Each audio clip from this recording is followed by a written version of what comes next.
just opened the big mosque in Cambridge, and it was a very festive time, and you've already had one Ramadan at the new mosque, and now this year things have changed.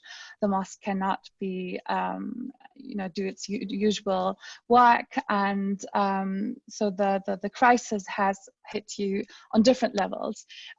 So I would like to ask you how, on a personal level, but also as someone who is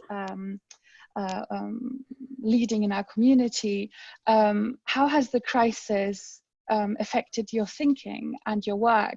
Were there any surprises, any challenges, any new insights you'd like to share on a personal level, but also on a community level? Yes, these are strange times, and they bring out, I think, the best in some, and others tend not to rise to the challenge. The mosque is a case in point, really, because for years, really, since I think before the First World War, Muslims have been in Cambridge in various unsuitable rooms, hoping and praying that one day they'll have a space of their own.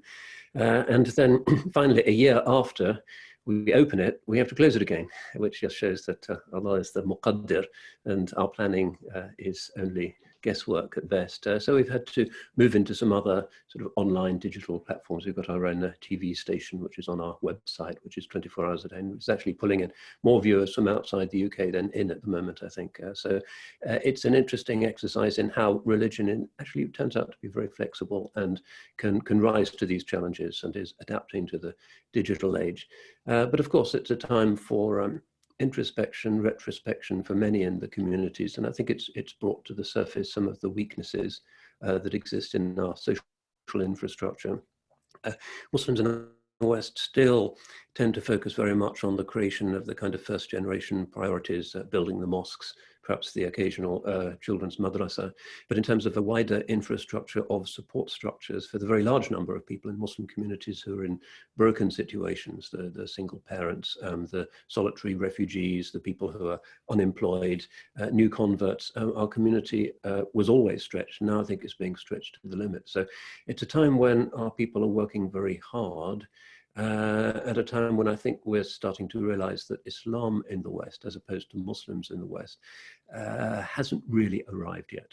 We're here in numbers, but the big infrastructure of care and compassion and neighborliness that one would want to see of any functional Muslim community really is not yet in place, which is concerning. Yeah, I find it very interesting, especially one of the things you've mentioned is that, the situation of new converts. And when I talk to my friends who've converted, they will all say, many of them have said that this isolation is not new to them in Ramadan. And it is now new to those who have had the luxury and privilege of always having been embedded within a community. What kind of chances, what is the silver lining of the current situation for Islam in the West, as you've put it? Well, for whatever reason, I think we're seeing a wave now of conversions, and we've seen it for the last 2 or 3 years. Just 2 days ago, I did 2 Zoom shahadas in one evening. Both educated people, one from London, one from Dublin, and it's hard to assess the reasons unless it's just the spiritual starvation in the West and people are fed up. But of course, some of those people do lack support situations. So we have a Cambridge New Muslims group, and they're dealing with situations, for instance, young converts who are still living with non-Muslim parents who really can't accept their conversion. So they're having to fast in secret, for instance, or they have to pray in secret, and it can be a very stressful, difficult situation for some of those people. And most of the mosques are unfortunately really not geared up culturally or structurally or even financially to deal with reaching out to very needy people like that.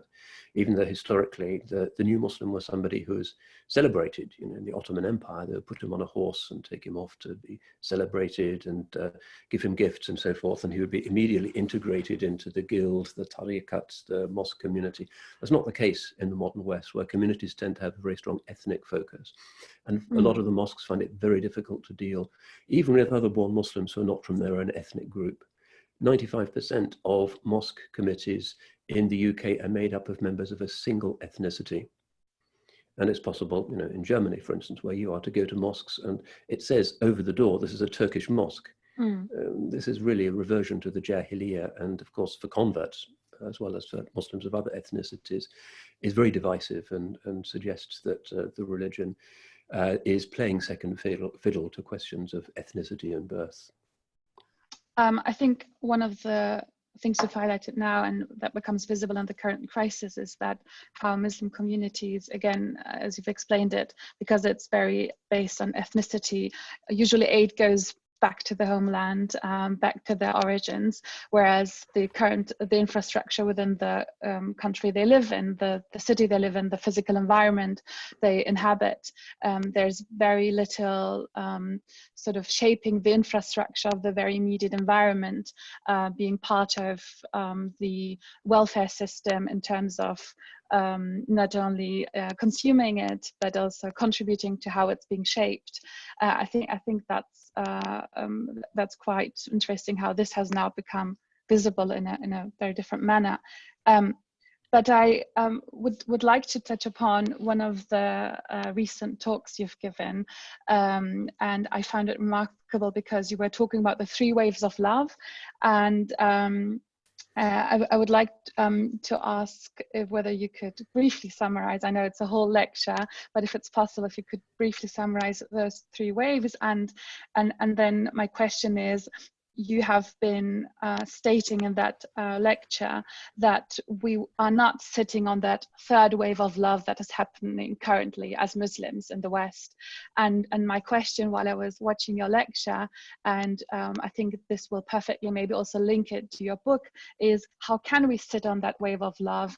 How can we not only as Muslims in the West be debating policies that are about regulating our lives, but rather about shaping how we think, how we interact, how we see one another, shaping our philosophy, our culture in ways that are not purely based on defending ourselves and, you know, those very harsh debates that are going on talk shows. So the question would be, first of all, if you could summarize those 3 waves, and the second would be, how can we sit on that 3rd wave of love?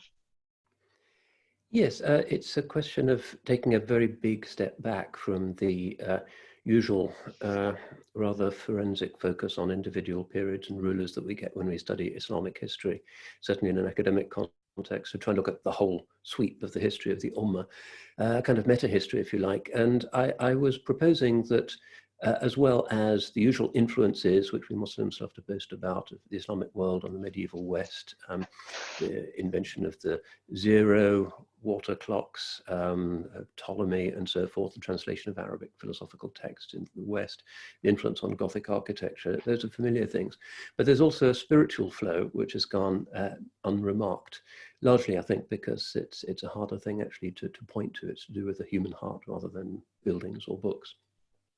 And if we look at the history of the West's openness, and sometimes it has been open to the Islamic world, albeit sometimes in a rather unofficial, even samizdat kind of way, we find that there are 3 big sort of crests of the Muslim spiritual influence, and all of them are to do with what's called the principle of mahabba, or love, seeing the divine beauty in creation, in nature, in other people, in relationships. The Quran is a great celebration of learning about God through seeing beauty.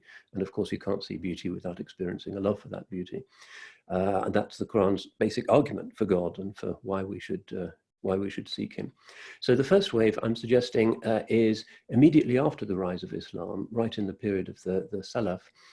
We find that the first great wave of Muslim creative literature is related to what's called al-hubb al-udhri, which is this kind of chaste platonic love.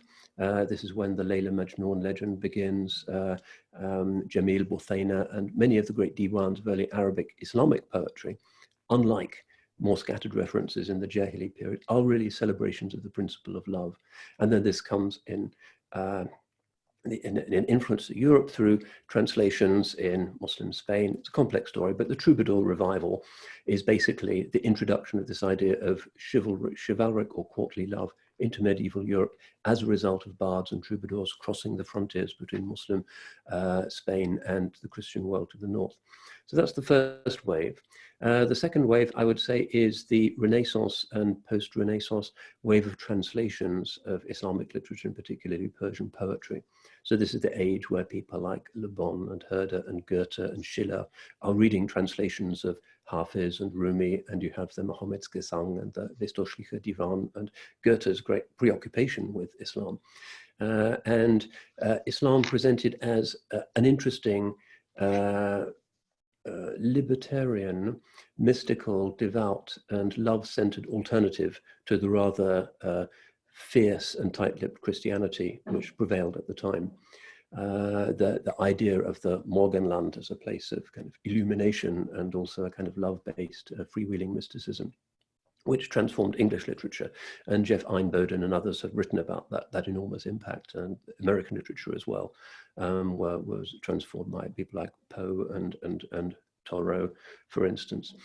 And then the third wave is what's happening right now, which is the, as it were, New Age appropriation of the usually Sufi literature. So the Rumi phenomenon, Coleman Barks and people like Madonna picking up on Rumi lyrics, and it's really gone viral, mainstream in our society. And I guess the second point is, how do we make use of that? Usually Muslims, when they want to make Westerners feel less worried about Islam, tend to present 1,000,001 Muslim inventions. So Muslims are big on science, so please can you respect us a little bit more? Or Islam and human rights, and the kind of apologetic maneuvers that we find that basically, although some community elders might find them persuasive, are not really going viral or being particularly persuasive, because they look as if Muslims are kind of trying to catch up with everybody else and trying to conform and say, we're just like you, really, please be less Islamophobic, which is, you know, not the Islamic response. Islam has to be proactive and triumphant, not apologetic and self-exculpatory. So instead, we need to move into these areas which are the heart of religion, because this is Quranic religion. It's about the love of God. الَّذِينَ آمَنُوا أَشَدُّ حُبًّا لِلَّهِ. Those who have Iman have more love for God. And we have, of all of the world's sacred literatures, the one that is most copious in its celebration of the principle of love and the affirmation of love in all of its dimensions. Romantic love, love for nature, love for the human other, love for the sacrifice, love for worship, love for the holy cities, love for the Quran, love for the Holy Prophet, love for God. It's really a mahabba, a love-oriented tradition, and our literature is absolutely stacked in the favor of that. So we need to emphasize that a little bit more, saying, hey, we're not just about water clocks and early discussions about human rights in the 14th century in the universities of Padua, but actually we're about this principle of love, which in the West, which is rapidly secularizing, is increasingly being lost sight of in favor of individualism, selfishness, cynicism, materialism. So yeah, I think that's a wave that we need to start surfing on. It's already there, even though we didn't precipitate it, but it's just part of the barakah of the Quran that's out there in Western society. And we need to actually start making use of it and making it the center of our discourse in combating Islamophobia in the Western world. But beyond just highlighting the fact that this wave is happening, beyond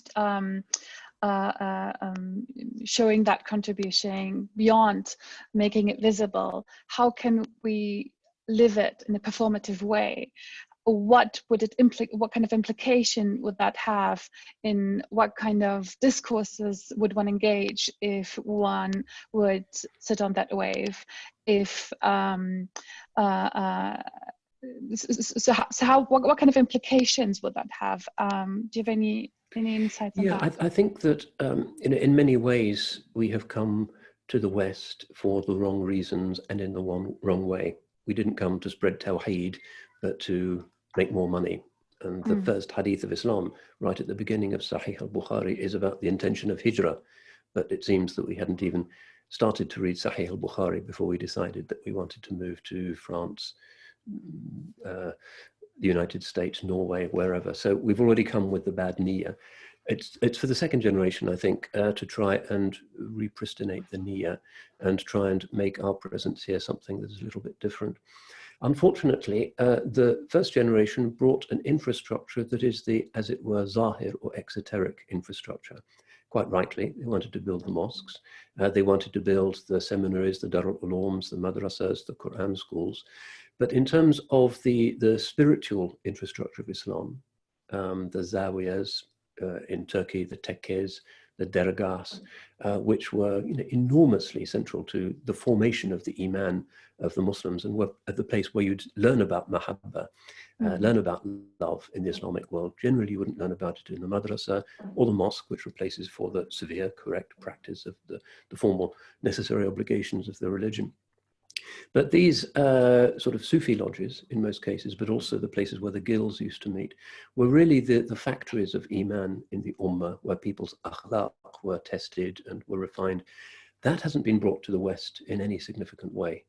And as a result, we tend to have a rather lopsided and limited basis for our activities, because we've just got the mosques and we've got a few often rather unimaginative siege mentality madrasas as well. But we don't have those institutions that went out to convert people in the Middle Ages. I once visited the complex of Khwaja Ubaidullah Ahrar in Samarkand, and he was one of the great leaders of the Naqshbandi tariqah, and his waqf was the biggest waqf in Central Asia at the time, and continued to be until the communists confiscated it all. And people would give the sheikh fortunes. He himself lived a very simple life, and he dedicated those fortunes in order to send missionaries to the north, to what's now Kazakhstan, that huge, dangerous, cold area, because nobody else was doing that. That wasn't the function of the mosques, wasn't the function of the madrasas. It's always been a function of the tariqats. But that's not what's happening in the modern West. So this love-based Islam, which is the center of the Quran's vision, is not really being properly purveyed. But one way in which we can change that, because there can always be change, and the new generation is always willing to think again, and the libraries are full of this literature, is to see how we can change the discourse of our Muslim presence in the West away from the sort of bread and butter survival issues important to the first generation. Will we have halal meat in schools? Can we wear hijab at school? Can we sort of begging for concessions, really, from a culture that historically didn't understand those things? And instead of being complainants, to be therapists.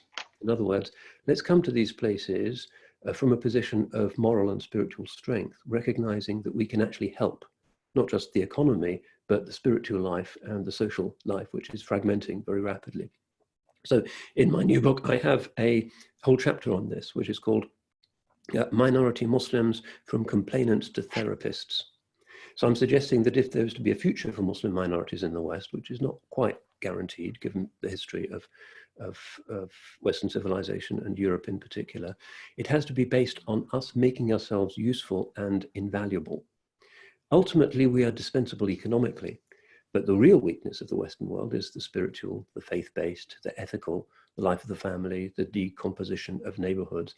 And that's where this love-based religion comes in, because if you spend time with traditional scholars and traditional sages, you'll find that because of their immense iman and their love of the Quran, they have a tremendous capacity to recognize what is lovable in other people. And they're always kind of scanning every environment to see what's beautiful. The hypocrite tends to look for whatever's dirtiest and most discreditable. But the pure-hearted person is always attracted to the light.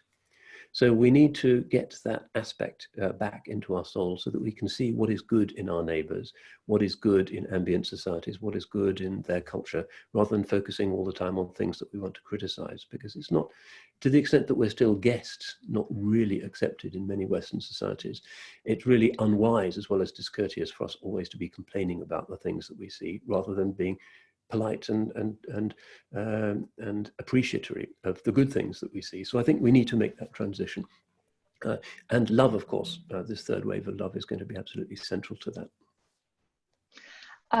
This is not a question, but rather when I was when I first listened to that talk and when I was scanning your book today, it reminded me of just very recent experience of mine. And I last year I wrote a book that was just published this January, and it's about how language shapes the way we think and how it shapes our discourse. And I have been engaged in many debates and discourses over the past 10, 15 years, and most of them have been very, about all those topics you've just mentioned about, whether, you're allowed to wear the hijab and, all these like topics that we are all familiar with. And none of them have been very satisfactory to me because I couldn't see any sustainable sort of impact in that. And I couldn't see where this was going, because at the end of the day, we were just fighting for an ultimate truth and asking for the audience to applaud us, and, it depended on how good we were in the debate. But it did not have any long-lasting positive impact to society. So I asked myself, what kind of contribution could I make that would not just be a reaction to something, but rather something that could stand on its own? And I then decided to look at the architecture of our language and how it shapes us and how we can work on it to make to be able to accommodate all the people in our society in all of their facets. And most of the feedback I got, it's unfortunately in German, but was that many people were saying that, and that was most surprising to me, is that they could, apart from it being a non-fiction book and all these references, etc., that they felt the love in the book. And I was very surprised by that, because I did not imagine that you could have a non-fiction book that is a rather academic a book that could have transported, and so it resonated a lot with me. And what you have said resonates a lot with me, because I think it is also about being constructive versus being destructive. So my question to you would be, I feel that we have this tendency in general, at least in the last couple of years, to be very reactive. So there's someone who makes this, sometimes abhorrent statement about Muslims, about Islam, and then we all react to that. There's there's a new policy being introduced, so we react to that. But we ourselves don't have an agenda. We don't have, unlike right-wing populists who would assume that we do. There's no common agenda that we Muslims have that we've agreed on, so that makes us very reactionary and very reactive in our actions. And my question would be, how can we be active? How can we move from reaction to action? How can we be those who shape the infrastructure? How can we pave the way to, and because, as you've said, to be invaluable means shaping the infrastructure as well, shaping the structure as well, because the structure in and of itself does not make us invaluable, because we're interchangeable. So the only way I see is by changing the structures. And how do you see that, and what kind of ways do you see there? Yeah, I think that we're thinking along the same lines here, although it has to be said that even on the kind of exoteric economic migration level, one of the interesting things, even breakthroughs that we've seen with this coronavirus crisis, has been that suddenly society has been forced to look at the people who have come from overseas, who turn out to be so invaluable that actually people's lives depend on them. The first 3 or 4 National Health Service casualties, fatalities in this current crisis were actually all of Muslim heritage. So the normal rhetoric of they come here in order to sponge off the system and in order to make money and in order to take advantage of our health infrastructure has been turned on its head. And I very much think that this will be a watershed moment for public perceptions of Muslims. And already we're seeing a lot more sympathy, because if you're a far-right skinhead and you're looking out of the plastic when you're on the ventilator and you see brown faces around you trying to save your life, you tend to end up with a rather different view of the world. We are in a high migration interactive, interdependent world, and migration is just a fact, and people should see that it's an indispensable, even life-saving fact. So that's just on the level of kind of migration and are we useful or not. But again, to move from the complainant to the therapist mode, I think requires an inward shift. That a lot of Muslims tend to react very strongly against various crises and threats that they perceive, partly because of a lack of what we would call tawakkul, reliance on Allah, because the Quran says that the difference between the munafiqeen in Medina and the believers is that the munafiqeen are afraid of everything, and the believers just say hasbunallah wa ni'mal wakeel. So if you have strong faith, you're not really panicked. So in the book, I tend to use the phrase or the word the fearful with a capital F, referring to certain types of Muslims who have a tawakkul deficit and hence are always jumping and agitated and complaining, and for whom very often the hypercriticality of their relationship to host societies is a psychological reflex whereby they conceal their own sense of inferiority and unworthiness. Something that may have predated the migration, may go back to the way in which they were psyched out of their own cultural pride by colonial rulers, for instance. So I think that has a lot to do with it. So to the extent that we have Iman, the Quran says, we have more love for Allah, and to the extent that we have that, of course, we want to love humanity. And this is the way of all of the Anbiya. You know, they got themselves into life-threatening situations because they wanted to help people, really.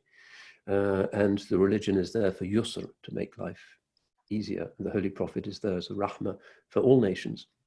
He came down from the Mi'raj, not because he preferred the company of people in the Meccan marketplace and Abu Lahab and Abu Jahl and those people, but because he wanted to help his people.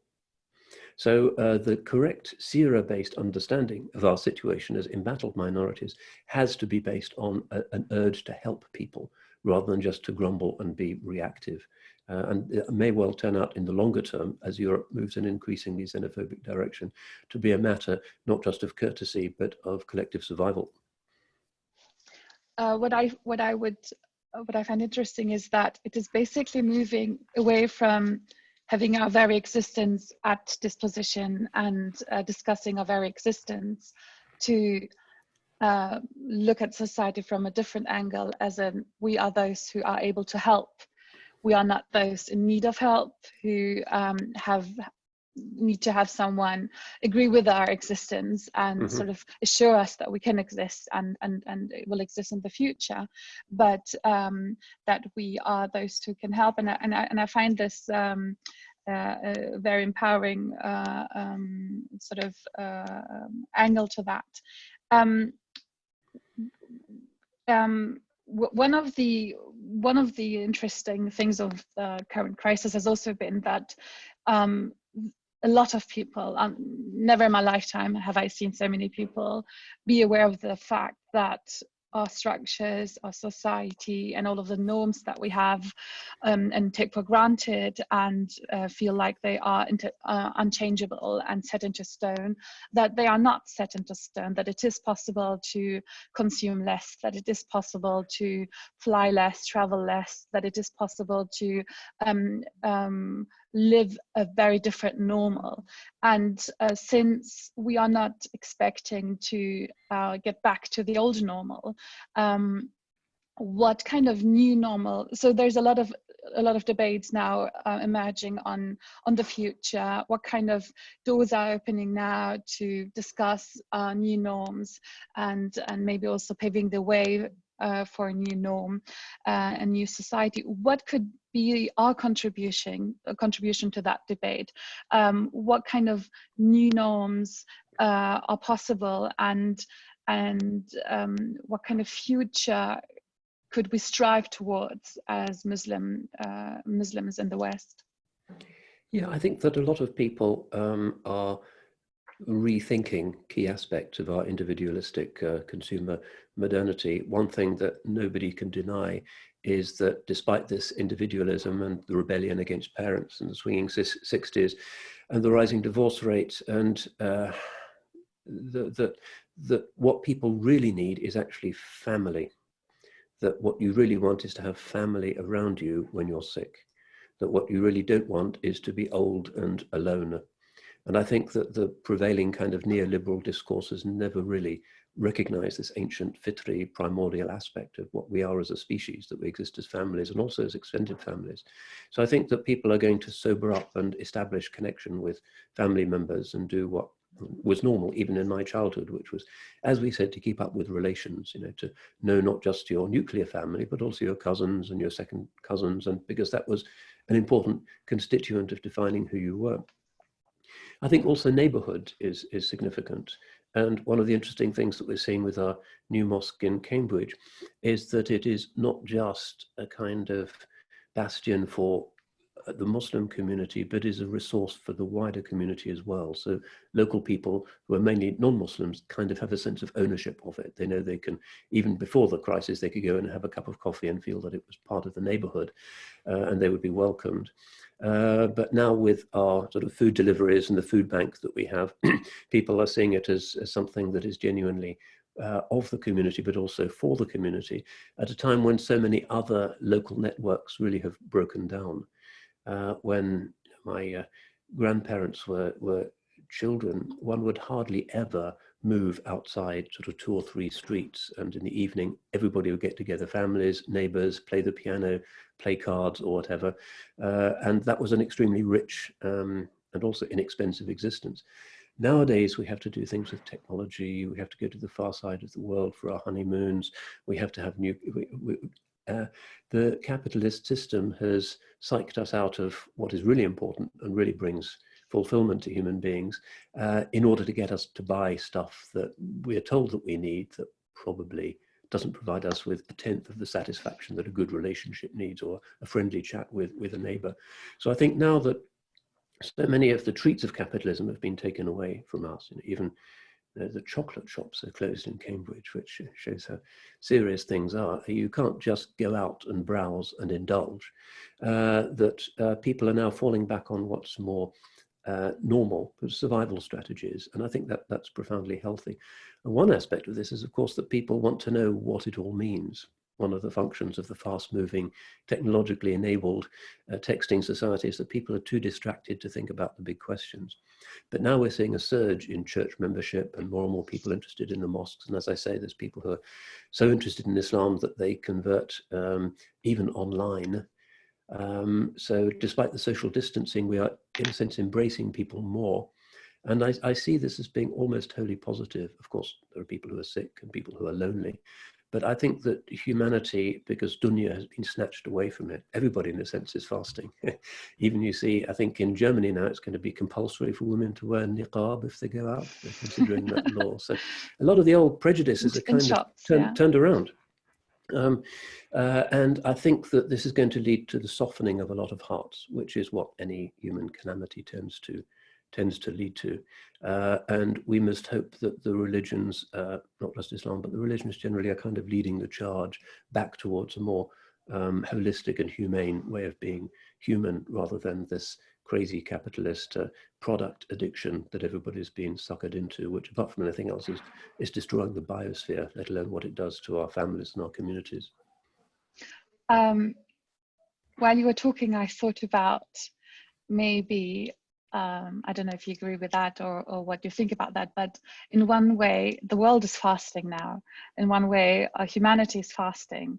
And, you know, usually when we talk about Ramadan and it's limited to, you know, eating, you know, what kind of intake you have into your body, or what you consume in terms of knowledge and what you look at. But very little I have seen about what kind of things we consume in terms of materialistically in Ramadan. And what we're now seeing is that the world is fasting in the aspect of consumption in a materialist way. And like with fasting in Ramadan, at the end of the day, you know what your body needs, what it truly needs, and you don't, you know, just take snacks and things you would normally maybe eat during the day, but take what nourishes your body, what is essential to you to function. likewise, this might happen to our economy, although today I just saw an image again of, I think a Louis Vuitton shop was opened and there was a very large queue outside of the shop. So it is not a lesson to everyone, but again, we see that our economy does not work when people only buy and consume what they need. That brings the capitalist system into a crisis, and I see this allegory, and I feel that these times are maybe a lesson on very different levels, and Ramadan, experiencing Ramadan in these times feels even more symbolic. Yes, and of course, perhaps there's a symbolism or even a significance in the fact that the crisis began in Lent and is continuing through Ramadan, and it's a time of austerity, renunciation, and as you say, some people do go for the luxuries as soon as the shops are reopened, because people have different ma'boods, different objects of worship, and the Salaf used to say, "Qimatul abdi bi ma'budi." A human is as valuable as that which she worships. So if some people are interested in the latest fashion accessories, that's the level on which they operate, that's their worth. If they're interested in higher truths and in the worship of the highest truth, then they're raised up very high by that. So we shall see what happens in the aftermath in the post-viral age. And it's a little bit, I don't think we should be too optimistic, because a desire for dunya is not exactly a 20th century innovation. If you walked around the covered bazaar in Istanbul in the 16th century, I'm sure you'd see a lot of rich pashas and their rich wives shopping for the latest fashionable stuff. This is just human nature. But it's become really intensified and inhuman, I think, in a very destructive and certainly environmentally destructive way in the modern world. And I think people are kind of suffering from a surfeit. They've been over-consuming and they're kind of sick of it. So maybe Providence is actually taking the planet by both hands and giving us a shake and saying, this is wrong. What are you doing with this beautiful world which we've given to you? Why don't you stop and think, press pause and reflect for a bit? And inshallah, there will be many people, I'm sure, who will be benefited from this, even if the demon shoppers will be looking forward to business as usual. I would like to pose one last question before we take questions from the audience, and that was your remarks on the future and the new norms, and what you find one of the things that will make be of more importance. And you mentioned that we live in an individualistic society, and that family members will become more important, that neighborhoods will become more important, and a lot of problems within our societies are very much linked to that individualism, such as, for instance, in Germany, we have this debate right now about families with children where care work, it is unpaid, and usually women are doing care work. So they're now working from home, also doing care work for the children, for the household, and a lot of conflicts are happening within homes, and we see a lot of work that was invisible in the past is now becoming more visible. And in Germany we have the coin systemrelevant, which means jobs that are relevant to the system and are indispensable and invaluable. And we see that and I would find it, and what I also found interesting is that we are normally, not very much rooted within our neighborhoods, but we work elsewhere. We're not very physically present. What kind of role could Muslims play in that specific role within our neighborhoods, within like family structures where care work is not only between mother and father, split between mother and father, but having more relatives join in, or maybe neighbors joining, sharing our daily chores, living a more maybe communal life. And do you see that, are there like Islamic aspects to it that kind of encourage this kind of communal living, and what kind of motivation could there be for us Muslims to even push forward in that regard? Yeah, I think that the tendency of the modern corporate state to intrude into every aspect of our lives and to quantify everything, so that they're even characterizing family sacrifices and service as some kind of employment that needs to be calculated, remunerated, fitted into the all-embracing cogwheels of the economy really has to be resisted. I think it's monstrous. From a religious perspective, we share the normal human assumption, which is that to serve and to make sacrifices is noble and shouldn't be quantified. And the traditional family setup is that the husband strives and endangers himself in order to bring home a wage, and the wife is at home striving and sacrificing in order to make the home a beautiful refuge and an appropriate place for the nurturing of new life. And to try and quantify that and to bring that into the wider economy is, I think, a horrible underestimation of what has traditionally been understood as the calling of women. But it's part of the nature of our society, unfortunately. One of the ironies of liberal cultures is that on one hand, they claim to be advocates of freedom and neutrality regarding worldviews. But on the other hand, as people like Talal Asad, as you probably know, have pointed out, they tend to be extraordinarily given to regulation of everything. So our lives are actually surrounded by millions of regulations and benchmarks and protocols, and we're actually very unfree compared to the way in which people lived in the Middle Ages, for instance, where they might engage with the state hardly ever in their lives.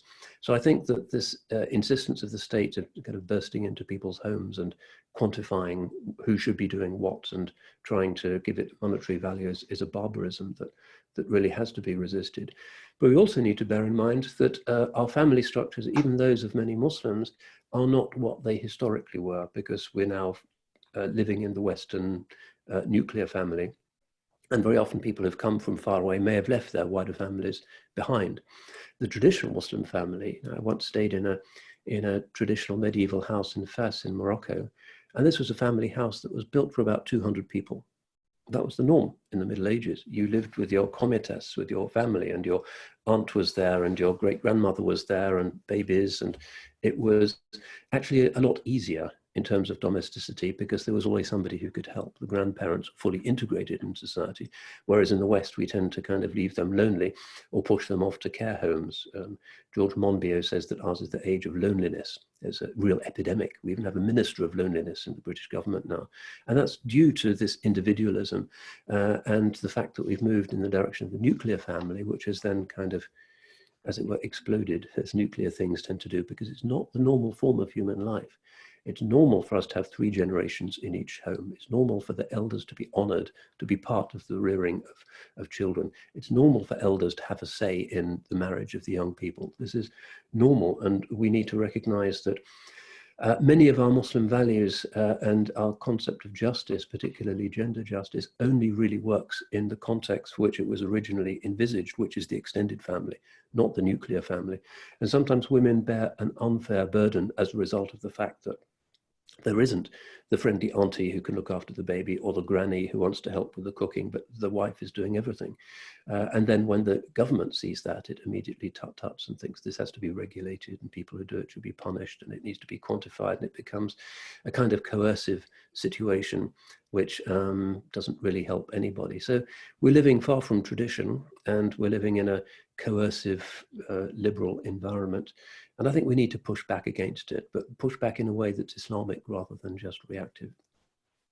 Yeah, I think I agree with you that the reaction to that should not be to monetize care work, but rather seek in ways where even that kind of work is distributed more justly, and we are actually living 3 generations in a house, and I see the impact of that, because we're not doing that usually, but it just happened so that we did during these months, and I see a vast difference when I compare our situation to friends who do live in nuclear families. And it just shows that our system is not sustainable and our structures are not sustainable. I would now like to take in questions from the audience. There are dozens. I would like to pick up one from Shahzad. He says, can you speak to the need for dawn within the Muslim community as well? There's an emerging group that calls themselves ethnically but not religiously Muslim, which seems to be rooted in a sense that Islam as a way of life is unappealing and disconnected from modernism. Well, I would say that in terms of proper integration in the West, which is something that we should all want, they are getting things exactly the wrong way round. It's the ethnicities that provide the colourful aromas of foreignness, whereas Islam is something universal. So if one fully wants to integrate into Western society but retain one's core Muslim identity, it's those ethnic superficialities that can be discarded first of all, because they're not religiously required and they're an obstacle to integration, and the religious core which has to remain. So I would say that people who want to remain ethnically different but not very Muslim are actually going to function as a serious exacerbation to the phenomenon of xenophobia and populism in Europe. Another question is, how would you employ, by Sayyida Mirza Jafri, how would you employ the third wave referring Muhabba to address Islamophobia in terms of programs? What modes of contribution do you think will add the most value that should be a priority for Muslims in the West? Well, we need to see what is working in terms of the influence of Islamic civilization in the West, and actually so much of it is working. But if you go, for instance, to the Victoria and Albert Museum in London, which is one of our great historic museums, and they have a gallery, the Nehru Gallery, which is basically showcasing Indian Muslim art, a lot of these trophies from the Raj. And there you will see the world's most beautiful textiles, the world's most beautiful silk, the world's most beautiful stonework. It's absolutely stunning, but it's all white faces there and some Chinese tourists looking at it. Muslim community doesn't really relate to the greatness of its heritage. In the UK, we have a preponderantly South Asian Muslim migrant community, but they're completely unaware in most cases of the glory of their civilization and the fact that those glories are hugely attractive to the ambient culture. So that's a kind of love, the love of beauty, which Islamic civilization has always purveyed on a huge scale, that we're really not appropriating. So if we build a mosque, for instance, we must make sure that we're using the best traditions of our heritage rather than putting sort of an aluminium unshapely dome on top of a misshapen cube with some pointy windows and calling it a mosque. We have to inhabit the reality of our civilization, which is about beauty, because beauty has this, and I talk about this in my new book, it has an unselfing power. Iris Murdoch said this: you can't really argue with beauty. You can argue with a philosopher and a logician and whatever, theologian. You can't argue with beauty. And so we need to revive, this principle of the Layla Majnoon, and we need to make Islam the Layla of the West, so that everybody is kind of in love with us because we're bringing so much beauty, which means that our communities, some members of whom are not from the most educated strata of their civilizations anyway, we need to initiate them into the greatness of their civilization, to say, hey, yes, we had the greatest civilization ever. In Europe, the most popular tourist destinations are, first of all, the Blue Mosque in Istanbul, and secondly, the Alhambra in Granada, two Muslim buildings. When people go to India, they don't want to see the Hindu temples, they want to see the Taj Mahal. Our civilization produced better artifacts and buildings and textiles and music and food than anybody else's. And this is just an objective fact. I was with an American conservator at the Egyptian National Library. And the Egyptian elite does not care about the Egyptian National Library. The windows are broken, birds are flying in, you have these incredible books sitting on the floor, nobody cares. But this guy who had worked on the sort of documents of George Washington, one of the great conservators, looked at the Qurans and said, these are the most beautiful books in the world. He was completely amazed by them. But the Muslims in Egypt and around the world don't respond to that any longer. So it's our own silly fault for not recognizing the beauty of our civilization and the fruits of our civilization, for just not knowing that stuff. And it's generally the non-Muslims who are writing books about our art and curating those exhibitions. That's really shameful. So yeah, it has to be about love, which means it has to be about beauty. which is unarguable and should be a uniting principle in our community, because even the most hidebound, furious fundamentalist is not going to jump up and down saying he doesn't like beauty. It's a contradiction in terms. Who doesn't like beauty? It reminded me of your mosque and how you not only made a beautiful mosque, but also your community built a mosque that is also green and in that way, again, is performative in how you not only love the people, but also the world and nature. I would like to bring in another question by Muhammad Rahman. He says, thank you, Sheikh. You mentioned Muslims are still largely viewed as guests throughout Western civilization. With the inevitable economic collapse, how do you see the fallout playing out 5 to 10 years down the line? And can you foresee an existential crisis on the horizon as the new reality dawns like we saw in the 1930s? Yeah, I talk about this a bit in the last chapter of the book, which is about zakat and Muslim investment in the postmodern economy and what to do with all of those there was an article in the Evening Standard recently called London's Mecca Rich, because we have so many high net worth Muslim individuals in London. And of course, up to a third of medium-sized businesses in London are actually owned by Muslims now. It's a very mercantile, independently successful community, mashallah.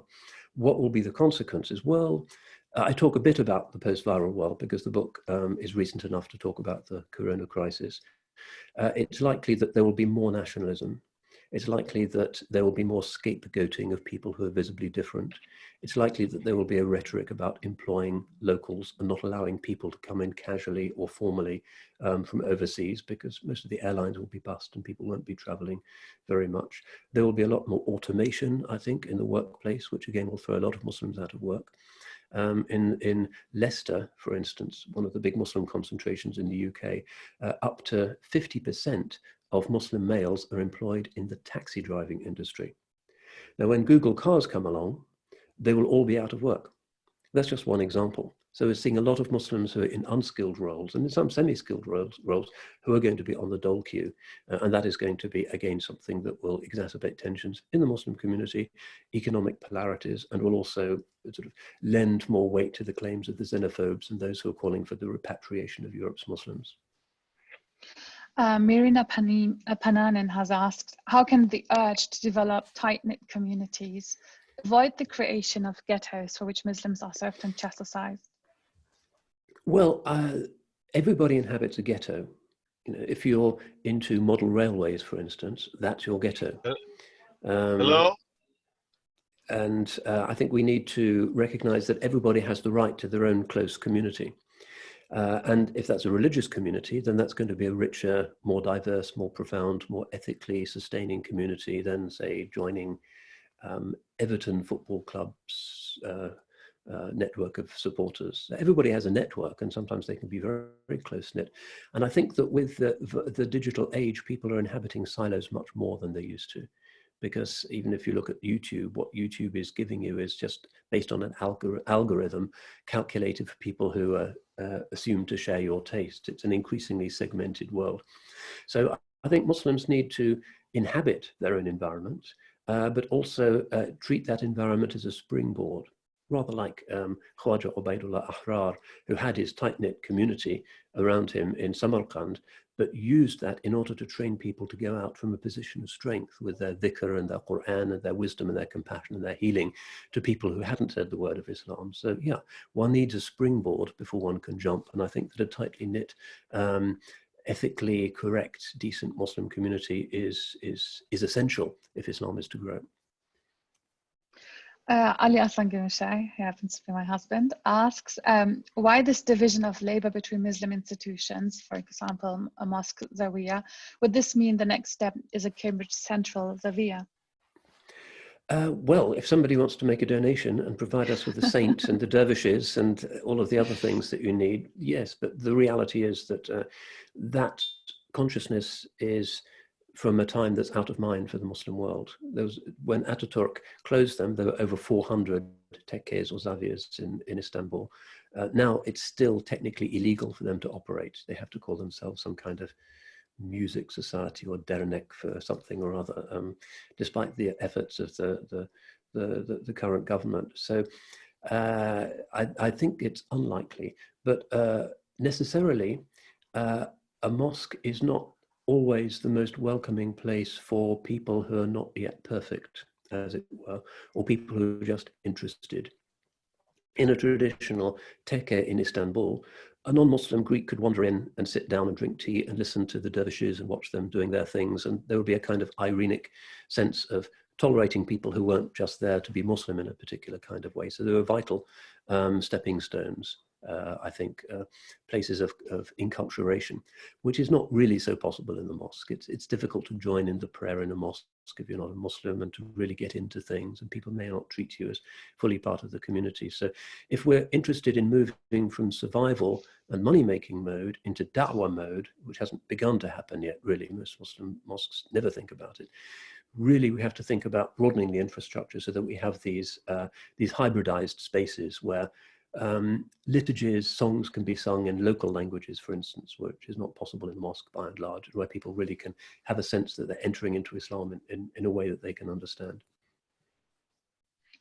I find it interesting that the term dawah in the last couple of years has been very much dominated in the political discourse, at least by a certain fraction of Islam, and that we should take it on. I find it well, we do need to take it on, but the faction of Islam that shouts loudest about da'wah nowadays tends to be that faction which presents Islam in the most repugnant light and makes everybody want to run away from it. So again, another of the things that I talk about in the book is this idea of tanfir. The opposite of da'wah in the Arabic language is tanfir, which is repelling people. And the Holy Prophet says, la tunaffiru, do not repel people. But unfortunately, a lot of self-righteous fundamentalism nowadays does exactly that and makes people feel sick about even their Muslim identity and makes it really hard for people to come into Islam. So the idea that the more intense and narrow-minded you are, the more pleasing you must be to Allah is an outrageous misunderstanding of the principle of da'wah. The Holy Prophet was soft and gentle, and people came to him when they saw how forgiving he was. And we need real da'wah rather than just rhetoric and handing out pamphlets about how the Trinity is shirk and that kind of stuff, which achieves very little other than making us look insecure and self-righteous. Lastly, as we're almost up with our time, when you were talking about our current economy, the situation of Muslims, do you see that there is a lack of solidarity with the working class Muslims, as it is for us who are, educated at, universities around the world, who have privileges that other Muslims don't have? We are able to articulate ourselves in a different manner. We are maybe more accepted. We are able to defend ourselves. We are able to contribute in a different way. But not everyone should have to be able to contribute in that manner to be, a respected member of society. What kind of things do we need to do in this field? Yeah, Islam in Europe is still overwhelmingly a proletarian phenomenon. People were imported by global economic forces in order to do menial tasks in the aftermath of the Second World War. Those communities tend to be very strongly bound up with their ethnicities, and it's hard for them to imagine Islam outside that context. So, for instance, hospital chaplains often have a difficulty with, say, the elderly Bengali lady who wants to talk about religion with the hospital Muslim chaplain. Hospital Muslim chaplain cannot relate to the particular cultural formation that person has, which is realistically the only formation they're ever going to have. With the newer generation, I think a lot of younger Muslim culture is quite street savvy and sophisticated in its own way, and in some senses more integrated into the inner city context than is the case with perhaps more sheltered elite people. But in the longer term, integration and da'wah can only take place if the Islamically dispensable aspects of ethnicity are discarded and replaced with an authentic indigenous Muslim identity. And we're seeing that around the continent now, with people writing in their own languages, designing mosques that look local rather than something that proclaims the community's foreignness, with changing their habits of food, marriage, dress, and so forth. That's an inevitable thing. But for a lot of poorer people, it's very difficult to separate between their ethnic identity and their religious one. So I think what we're looking for is an inclusive and forgiving Islam that allows people to express their Islam in a wide range of ways. And if it has to be in the context of a particular ethnicity, I don't think we should get too angry about that. Thank you so much, Sheikh. Jazakallah khairan. Thank you so much, Concordia, for allowing us to have this conversation. Thanks to the audience for listening and joining in. Thank you both so much. Thank you, Shaykh Abdal Hakim Murad, and thank you, Kübra, and thanks to our nearly 100 guests joining us today. We're really appreciative of you taking your time out of your day to share with us. Shaykh Abdal Hakim Murad's new book, again, is called Traveling Home: Essays on Islam in Europe. Some people have tried to find it on Amazon and they haven't. I don't think it's actually posted there yet. I'm assuming there's no.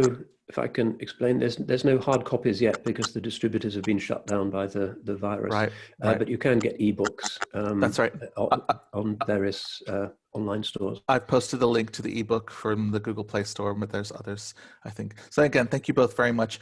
I'm going to hand it over to my colleague Mudassar Ahmed, the co-founder and president of the Concordia Forum. He's going to introduce our new guest, our next guest for the next hour. Kübra, for a wonderful